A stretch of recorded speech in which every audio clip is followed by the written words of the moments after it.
democracy, the Olympic Games, benchmarks of modern society. Yet their roots go back millennia, all the way to the ancient Greeks. The Romans have given us modern legislature and a sophisticated infrastructure.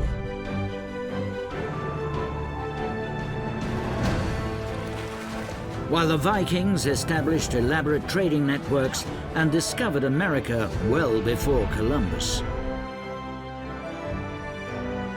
They've all helped forge a new world. The Greeks, the Romans, and the Vikings are the founding fathers of modern Europe.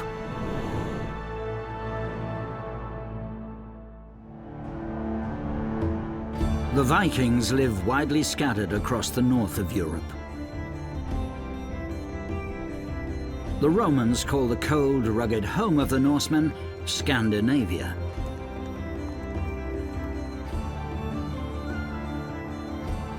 It's a mysterious, alien land. Remote and scarcely populated. A land where fire and ice meet. Untamable natural forces rule the land.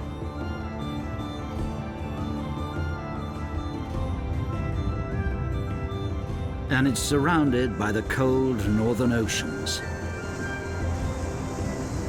At first, the Vikings lived peacefully along Scandinavia's coastline, in particular around Denmark, Norway, and Sweden.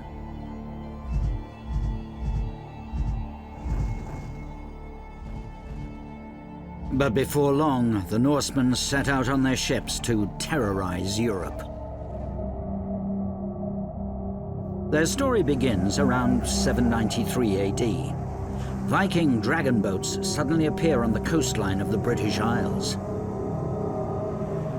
Their target is the small island monastery of Lindisfarne, an important pilgrim's destination in the north of England.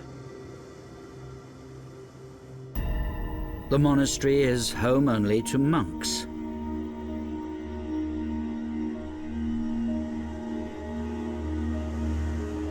The devout men are rich and peaceful. They defend their treasures only with words, not weapons. But the Vikings see their Christian god as weak. A god who doesn't believe in fighting, dies on the cross, and can't protect his people. A bizarre concept for the Norsemen.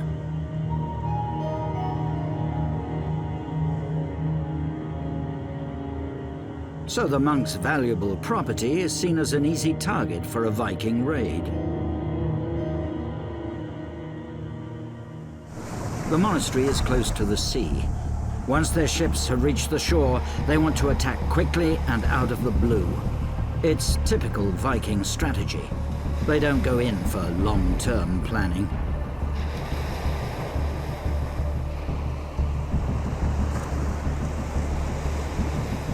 The warriors on the boats are fearless and battle-hardened.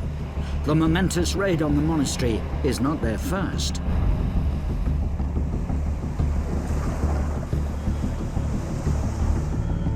Unguarded treasures like these are a huge temptation for the marauders. By the time the monks notice the strangers, it's already too late.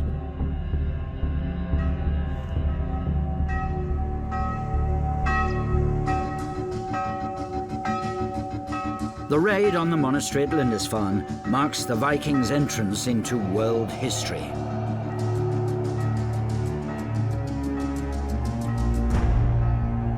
No sooner had the monks seen the Viking ships on the horizon than the warriors would have been here, standing at the monastery. For the monks, this would have been a traumatic experience. Many of them saw it as a sign of worse to come, and they were right. The raids continued until eventually the monks were forced to abandon the monastery.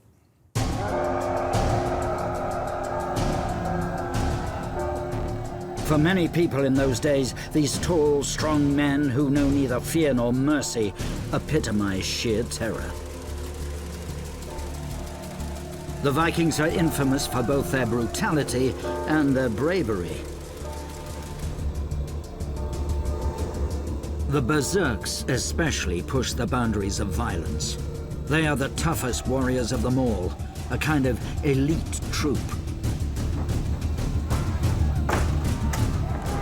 The churchmen don't stand a chance against these attackers. All that's left to them is their prayer.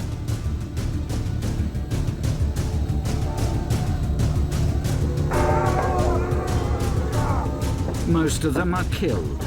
Any survivors are sold into slavery.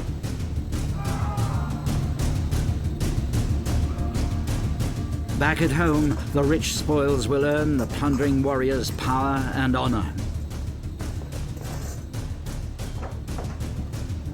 Whatever they can fit on their ships is taken and divided amongst them at a later stage.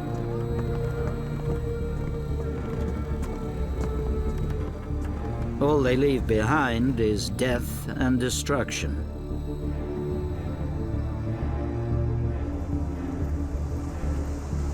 The attack on the monastery is only the beginning of a reign of terror. The much-feared dragon boats now appear often along the British coastline. During the early Middle Ages, half of Europe lives in fear of Viking attacks.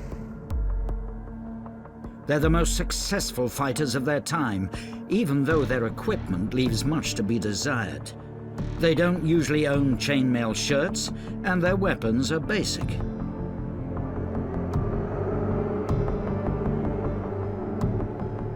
Hardly any of them wear helmets, especially none with horns. They're a myth. The horned helmets are an invention made famous through Richard Wagner's operas. There is much speculation about the legendary berserks. Some experts think they may have consumed intoxicating mushrooms before battle, but those cause nausea. It's possible other plants were used that could also have worked as intoxicants, including a fungus found in grain crops that apparently causes hallucinations. And biting their shields may have triggered a sort of self-hypnosis. But most believe that this elite troop hyped themselves up into an adrenaline-fueled frenzy by shouting. It releases hormones that make warriors less susceptible to pain. Nowadays, we believe that it was their fighting spirit and not their weapons that made the Vikings such effective warriors. This was a time when most people were violent, but perhaps the Vikings, more than anyone else, really understood how violence worked. They even gave their swords names, celebrating it. Battle Blaze, Bloodthirster, Life Hater. These swords weren't better than others, but they were an integral part of their owners' lives, important possessions. We can compare this to those people today who give names to their boats or cars. But their most important weapons are their ships. This is where the Scandinavians are in their element. They don't just build the fastest boats of their time, but also the most stable. Their forays lead from the coasts of Scandinavia to the beaches of the Baltics, the monasteries of England and the Rhineland, the harbors of France and Spain, right down to Italy. The Vikings target centers of commerce right across Europe. Their so-called dragon boats offer enough space for a few dozen men and are ideal for raids. Fara e Viking, to journey like a Viking. Anyone taking part in them is called Vikinger or buccaneer. But these brutal thieves also have a much more peaceful side to them. Most of the time, they all live quiet lives at home as fishermen, farmers, or craftsmen.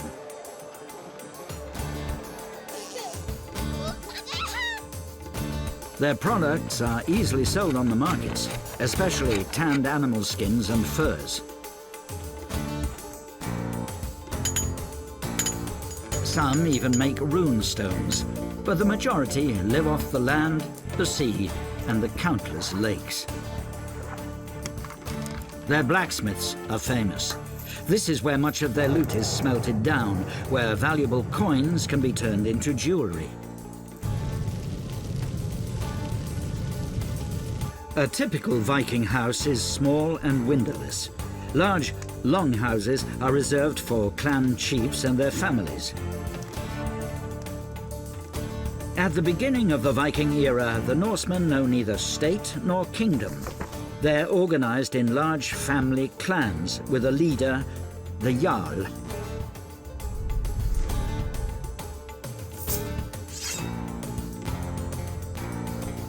Below the Jarls are the free men, farmers, fishermen, craftsmen, and merchants. Their wives are in charge of the house. When the men are away on raids or business during the summer, they manage the estate on their own. The underclass consists of servants and laborers. All important decisions are made at the People's Assembly, the Ting. The free men of a district meet at a specified time out in the open. That's where important decisions are debated and judgments are made in case of disputes. Listen up! We have come together to make a decision that is good for us all. We have to reach a consensus. If anyone wants to speak, speak now! In Iceland, the Althing takes place at the foot of a volcanic crevice, a magical place. It's one of the rare times when the Vikings come together from their scattered farms. There are also a few towns, trading posts like Birka, Kaupang, and Haithabu in today's Schleswig-Holstein. That's where international business connections begin to develop in the 10th century. At the time, Haithabu has about 1,000 inhabitants, and its harbour is famous for the visiting ships from all corners of the world. Merchants from all over Europe come to Haithabu to trade their goods for the Vikings' jewelry and looted treasures.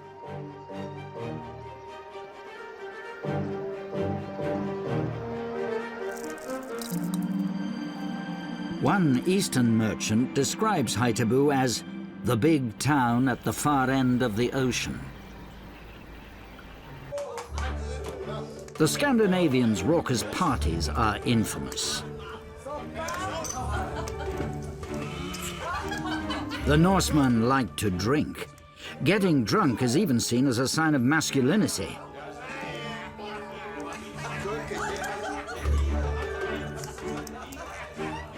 And no party is complete without a poet, who recites songs in praise of the host. He's known as the Skálda. What's going on? Where's your performance? Our guest is bored already. A song for our host and his well-traveled guest. He has fought great battles and returned with rich booty and lets us all have part in it. Invites us to his banquet. Skull!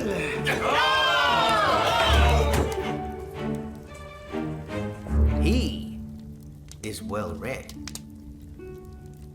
and has traveled the world, but he can drink like no other and has the most beautiful woman at his side. Skull! You are as tall as our date palms. Your women are blonde and glowing as the sun. And you are hospitable in a way I have never encountered on my many travels.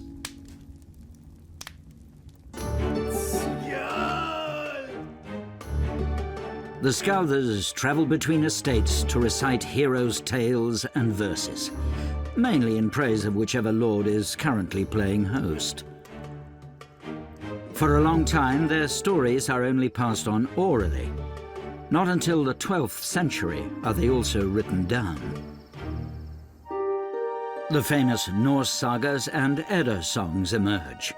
They recount the deeds of fearless men, of drinking sessions and raids, of odysseys and wars. But they're also about the Vikings' gods, and there are many of those. The Vikings' mythology is rich and colourful.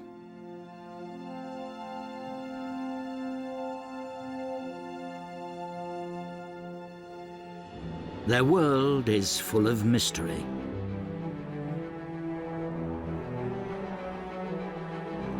Their surroundings are inexhaustible sources of myths and magic. A spirit could live in every crevice, in every geyser.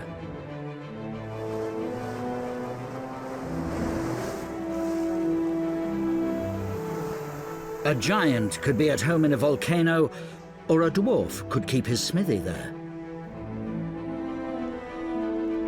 Giants are even said to have been involved in the creation of the earth. In the beginning, there is just fire and ice. But when they touch, the first ancestor, Ymir, emerges. But the gods kill Ymir and form the earth from his body. His blood fills the oceans, his bones make up the mountains, and his hair the forests. His skull turns into the sky, and his brain into clouds. Then the first human pair emerges from two tree trunks. Odin is the chief god and lives in Valhalla. A rainbow bridge connects his realm with the human world. Odin's son, Thor, is the strongest of all the gods. He fashions rain and thunder with his hammer and protects the people. Whatever happens on Earth, Thor is always the one asked to help.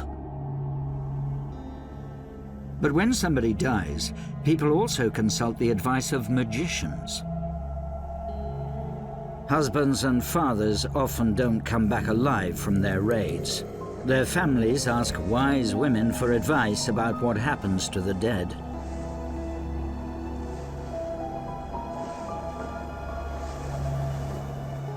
Nobody really knows what happens after death, but what is certain, not everyone has an afterlife. The souls of the dead that don't make it to the afterlife are said to haunt the earth as returnees. The Vikings are afraid of that. They brought him back. He is dead. How did he die? In battle? I didn't see a single wound on him. I don't know. But I want to know what will happen to him now. Where will he go? We can't see into the other world. You should be glad about that. But you can do something to ensure your father's ghost doesn't come back to haunt you. What is it? When you bury him, make sure his head is laid to rest between his legs. Only brave warriors find a place in the other world. They go to Valhalla. That's where Odin and his wife live and enjoy the fallen Vikings' endless duels.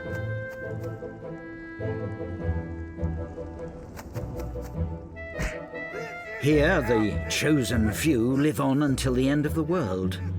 During the day, they compete against each other, and in the evening, they celebrate at Odin's table with mead and meat. Valhalla is paradise. Anyone unlucky enough not to die in battle goes to Hell, a dark realm of lifeless souls.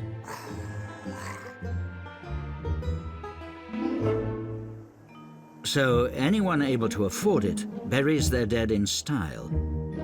One of the biggest graves is in South Sweden. Huge rocks erected in the shape of a ship surround the burial site. The ship is to take the dead to the afterlife.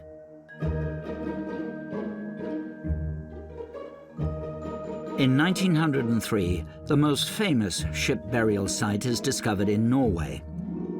A farmer has found a few wooden scraps on his land. 1 year later, archaeologists uncover the Oseberg ship. It is 22 meters long and made of oak. The burial chamber is behind the mast. That's where the researchers find the skeletons of 2 Viking women. They must have been rich. The Oseberg ship is more like a yacht than a warship, but it clearly demonstrates the Vikings' shipbuilding skills.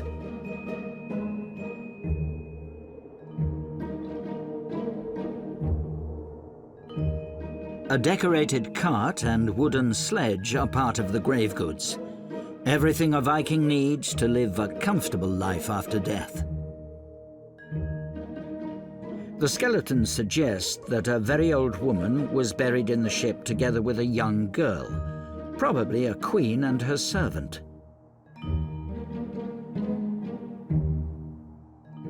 Anyone with such an imposing grave must have had a lot of influence.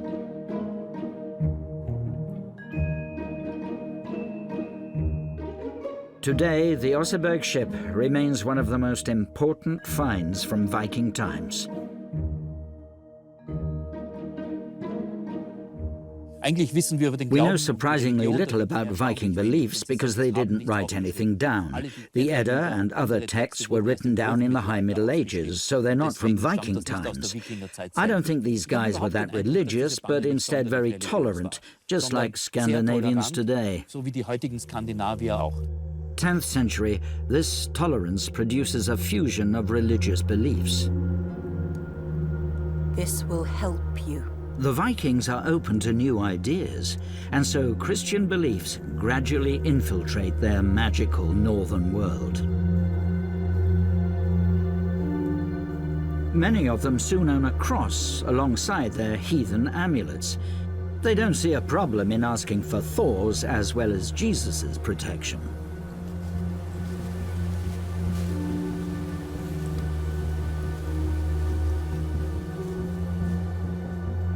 Gradually, missionaries convert more and more Vikings to Christianity.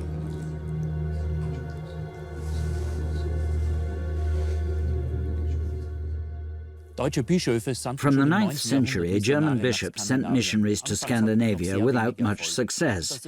There are several reasons why this endeavor, which started from Germany and later England, had any success at all.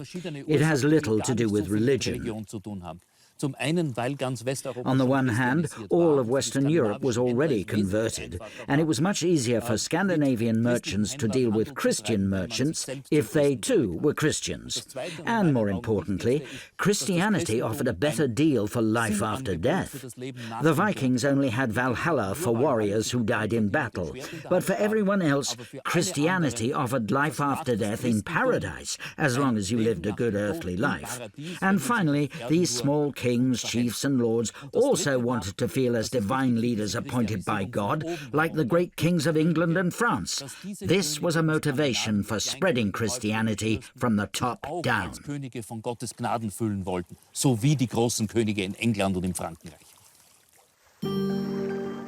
The new religion gains ground, initially in Denmark, then in Norway, Iceland and Sweden. The conversion is generally peaceful. Women are particularly receptive to the new belief. After all, it promises them a good life after death too. Soon, the missionaries from Germany and England are part of the tapestry. And over the course of centuries, heathen Scandinavia becomes Christian. Norway's famous stave churches from the 12th and 13th centuries are some of the first in Scandinavia. In Sweden, a golden crucifix is proof of the religious change at the time. But the original Viking mythology remains a treasure trove for opera and film, where clichés like the horned Viking helmets are kept alive.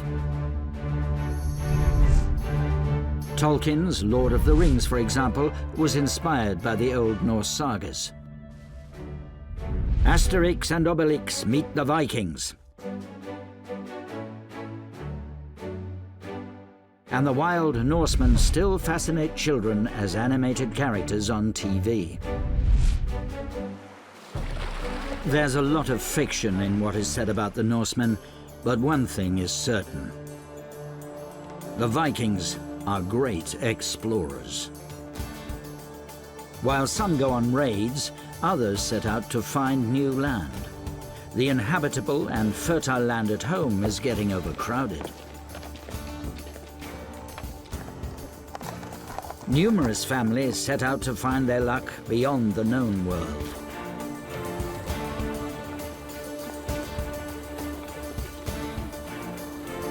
It involves long and dangerous voyages.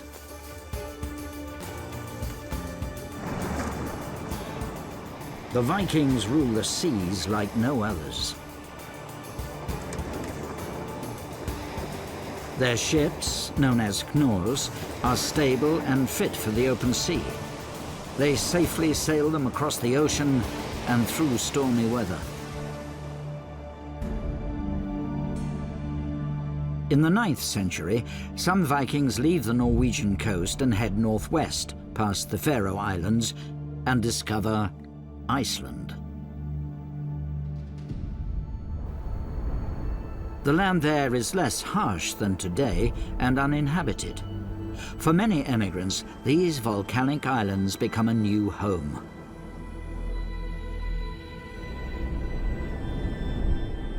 A spectacular find has shown how the Vikings managed to travel over 1,000 kilometers to get to these isolated islands. In the 1960s, the wrecks of several Viking ships were found.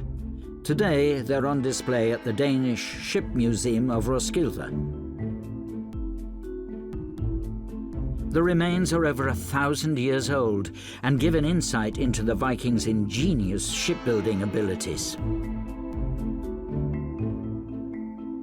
Two different types of ship were discovered: the stable transport ship, the Knorr, and the narrow and fast dragon ship used for raids. A few years ago, a museum team reconstructed one of the Knorrs and launched it. The aim was to find out how the ships behaved at sea. By sailing the ships themselves, we get to know how you actually used what these wrecks means. We don't know it by looking at the wrecks themselves. And simply by going in and rebuilding again and trying again, we actually get to know what it does.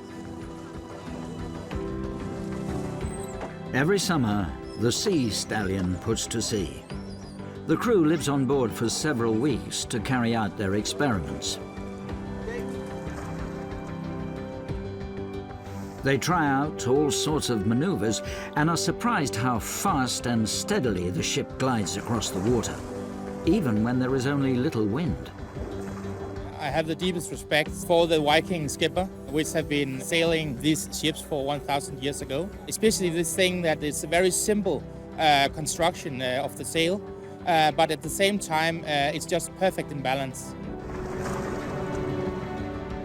Perfect balance and speed, the attributes of all Viking ships. They're still seen as the best of their time.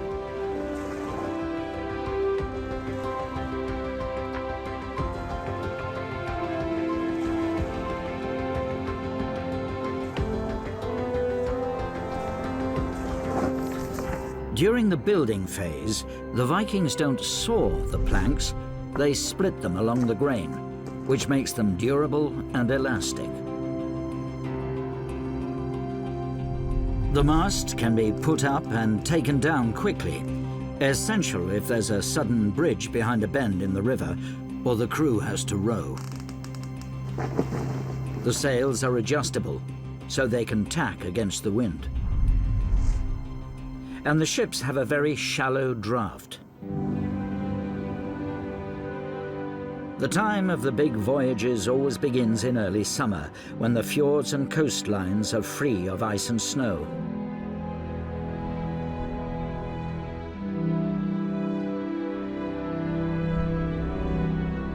One of their historic journeys starts in Iceland, led by the most infamous Viking on the island, Eric the Red.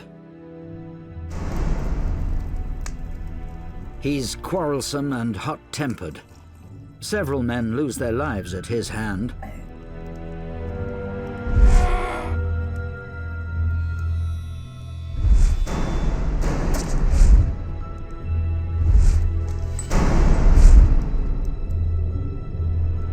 Eric is ostracized on several occasions, but when he kills 2 men during a quarrel with his neighbor, he's finally banished from the island.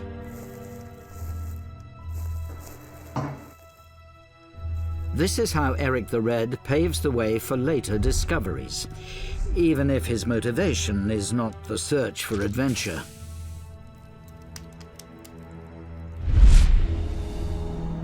Eric leaves his homeland accompanied by a few men and several slaves. He wants to find a new land said to lie somewhere to the northwest. He later names it Greenland. By calling it Greenland, Eric wants to attract other settlers. His plan works, and many Vikings follow him.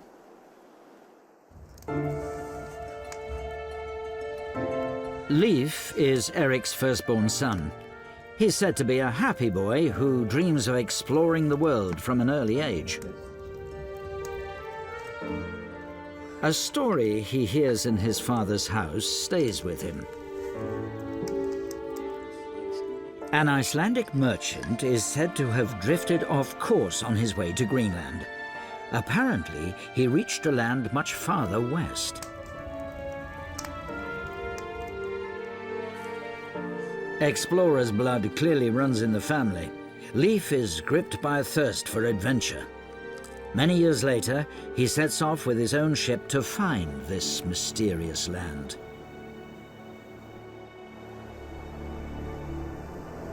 Their navigation follows old rules. The sun and stars, as well as experience, lead the way.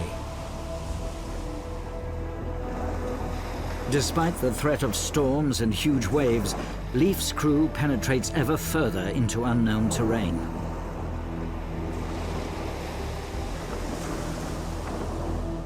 They follow the west coast of Greenland for 3 days. Then, 2 days across the open sea, and once again along the coastline, until the adventurers reach Newfoundland. In the year 1001, Leif Erikson and his men set foot on new territory.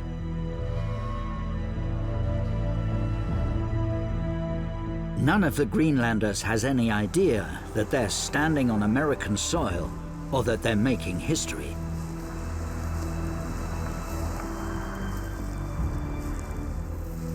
For the newcomers, what they see seems like paradise.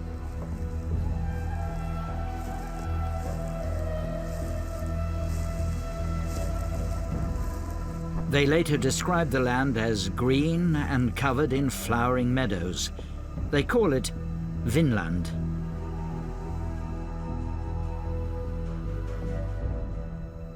We're not sure if it means wineland or grassland, but 2 sagas talk of this expedition to a land that must have been somewhere in North America or at its coastline. And the Vikings undertook several expeditions there around the year 1000. That much we know.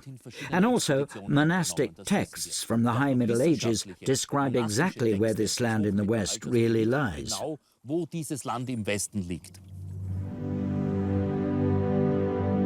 The idea that the Vikings were the first Europeans in Newfoundland was long considered a legend. But in the mid-20th century, archaeologists find evidence. There are definitive signs of Norseman settlements. Today, the old farmhouses have been reconstructed. But the trail soon disappears. After a few years, the Vikings leave Vinland and never go back. Nobody knows exactly why they left. The Vinland saga tells of clashes with indigenous people. It takes 500 years before another European captain dares to cross the Atlantic. In 1492, Christopher Columbus discovers the New World in the service of the Spanish king. But he and his entourage set foot on American soil over 1,000 kilometers to the south of Leif Erikson's expedition. The first European settlers follow Columbus. They stay, unlike the Vikings. Hundreds of thousands of slaves are kidnapped in Africa and brought here to toil in the new plantations. The New World is born. But the true discoverer of America is a Viking named Leif Erikson.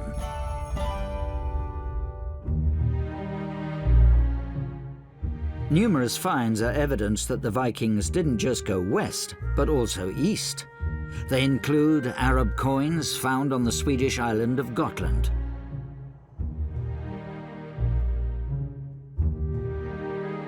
Archaeologists have also found several thousand of these foreign coins in the harbors of the trading posts of Haithabu and Birka.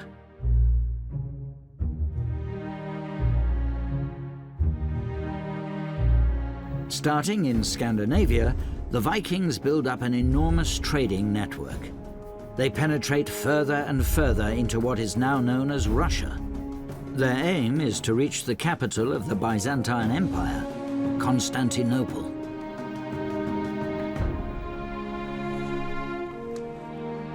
Only the toughest of men dare to venture this far. The journey is long and arduous. I can hardly wait to get out of this mosquito-ridden wasteland. If what you say is true, we'll be bathing in gold in Constantinople. I hope so. Until now, we've seen very little. This here is what we have at home. Just wait and see. You've no idea. Then tell us again. You've never seen anything like it. It's the richest city in the world. The people only wear velvet and silk, and jewelry of pure gold. And the women? The women? They have black hair and brown skin. There's something in their eyes. They bewitch men. Yes, and the men are small as dwarves and can't even drink properly. I'm not bothered about that, as long as they pray properly. Tell me, can you also marry the women and take them with you? That comes later. But eat something. Help yourselves. You need the strength. We still have a long way to go. Go on.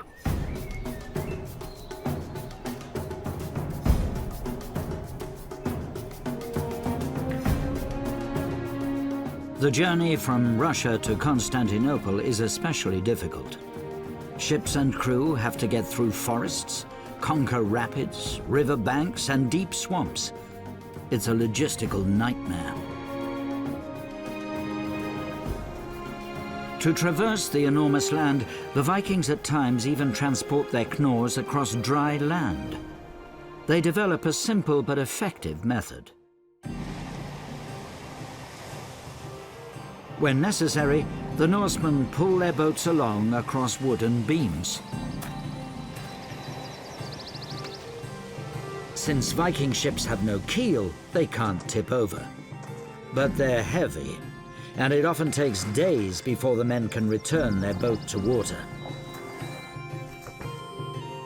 It's several thousand kilometers from Haithabu to Constantinople. The men move their ships with pure manpower. Only occasionally do locals help them out with draft animals. And everywhere they go, the Scandinavians spread fear. Not least when they develop an entirely new kind of business, slavery.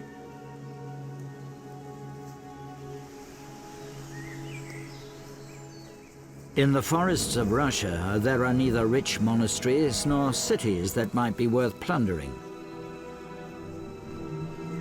And on top of that, slaves are worth much more than furs and animal skins.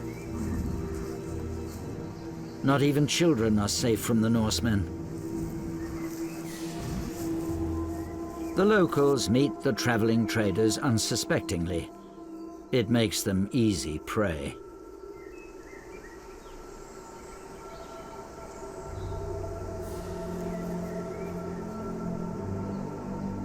The trade in human beings soon becomes their most lucrative income.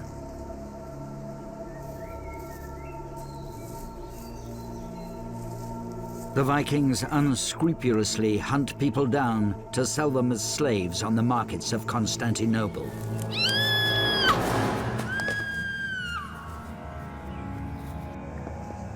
Until then, they're Viking property, who decide over the life and death of their prisoners.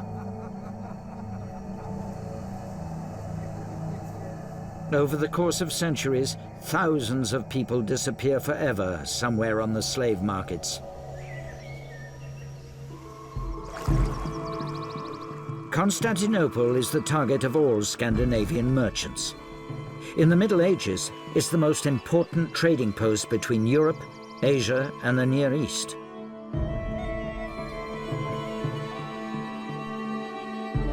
When they reach the Black Sea, after their tough journey through the Russian wilderness, they're almost there.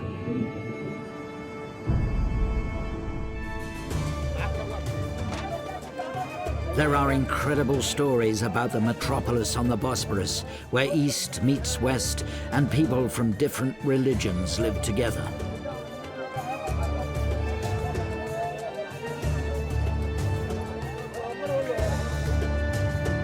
Constantinople must have made an incredible impression on the Norsemen. They called it Miklagard, the big city, the metropolis of the Western world. The Vikings came from towns of mud walls with wooden houses, so a city of stone houses several stories high, paved streets, brick wells, water reservoirs, street lamps, and the mightiest city walls anywhere in Europe must have left an incredible impression. Die mächtigsten Stadtmauern, die es überhaupt gab in Europa, das muss einen gigantischen Eindruck gemacht haben. At the heart of the city is the huge bazaar. Alien smells of exotic spices, soaps, and perfumes fill the air. The stands are laden with goods from faraway lands, the streets filled with a colorful mixture of languages.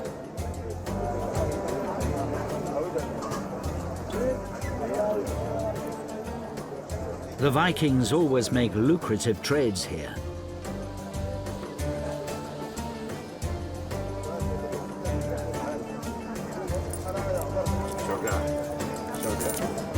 How are you? Their slaves and their furs are especially sought after. The Vikings exchange them for spices, silk, and jewelry, or they get paid in silver coins. It's important to haggle. But haggling has to be learned. Business in Constantinople can be tough. We have 1 bearskin, 380 ermines, 50 sables, and these 2 slaves. What do we get for that? What do you say? 20. 20. Oh, agreed. 10, 20 dirham. What does that mean? Numbers mean nothing. He should put coins on the scale, so we can see how much silver we get. You, here, weigh it. They pay in coins here, not in weight. Wait. Yusuf. Let's say 30. 20. We've had a long journey. 25. Come on. For old time's sake. 25. Shukran, Habibi. Yusuf, You're a good businessman. Thank you.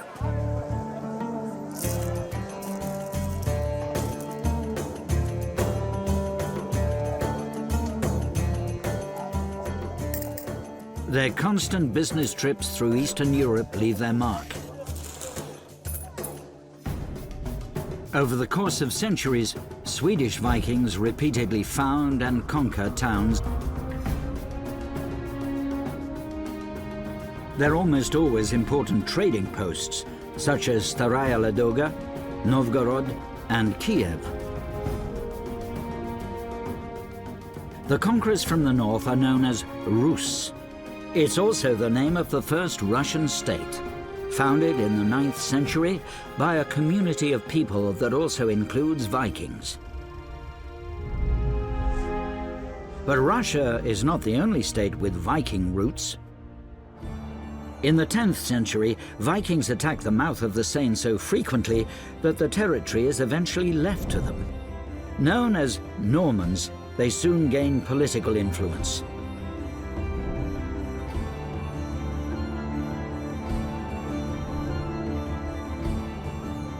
From the 11th century on, Norman mercenaries make their way to southern Italy, where they gain power.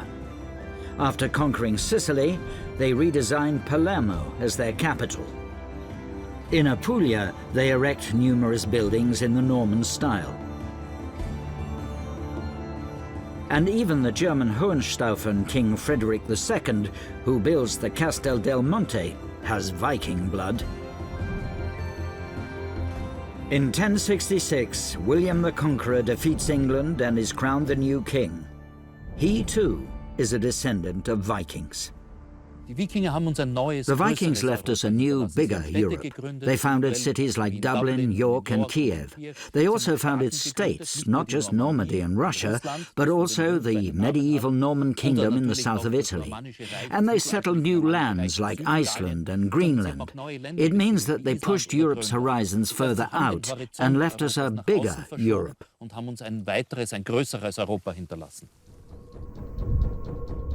As settlers, the Vikings colonize Iceland and Greenland. As discoverers, they set foot in America. Their descendants rule in Normandy, in England, South Italy, and Russia. They enter the world stage as plundering and murdering pirates. But the feared Vikings also have a peaceful side. Much of their time is spent at home looking after house and estate. In just a short span of time, the wild warriors from Scandinavia become global players. They build important trade networks to southern Europe and far into the east. And their tireless search for new land makes them the first to discover America. But in the High Middle Ages, there is no more talk of the Norsemen. It seems as if they've disappeared.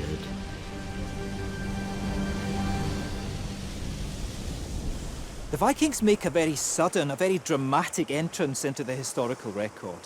In the end, they seem to fade away, but their expansion overseas forced them to adapt, to fit in with the other cultures they encountered, until eventually they stop being pagan Scandinavians and become medieval Europeans.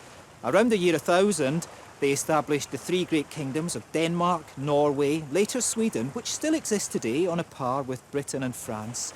The Vikings don't disappear, they merge into world history. The Viking inheritance are the metropolises and states they once founded and conquered. Their history is, at the same time, the history of the wild men of the north. Wherever they settle, the seafarers mix with the locals. They only exist as Vikings for about 200 years. Since the Middle Ages, they live on as Danes, Norwegians, and Swedes. But their incredible tales and sagas have stayed with us. Stories of warriors, merchants, and discoverers who spread fear through much of Europe.